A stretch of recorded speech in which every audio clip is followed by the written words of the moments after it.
John, I'm titling this segment, if ETFs, if exchange-traded funds are so good, why is there so much more money in mutual funds? Why are ETFs basically about 6 cents to every dollar in mutual funds? Well, ETFs are still a relatively new phenomenon. So the mutual funds are benefiting from a first mover advantage. So for so many years, they were the only game in town. And that was the way for investors to pool their money together and get broad diversification. And through the 90s, as we shifted away, slightly away from the defined benefit to defined contribution, mutual fund assets have exploded.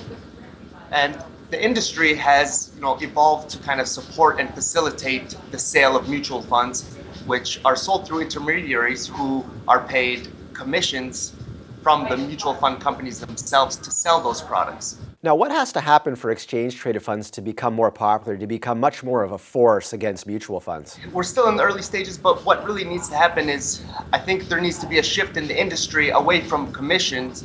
So the intermediaries, the financial advisors, rather than focusing on the commissions, the product that pays the most commission, to a fee-based model, which is what we've seen in the US and which is being legislated in the UK and Australia as well.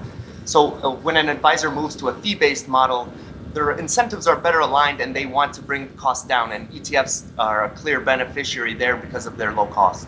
Okay, John, one last question.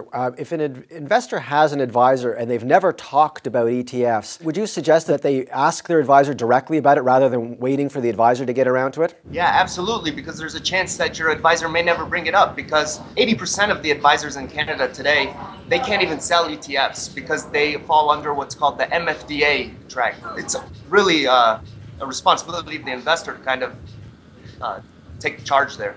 Okay, thanks, John.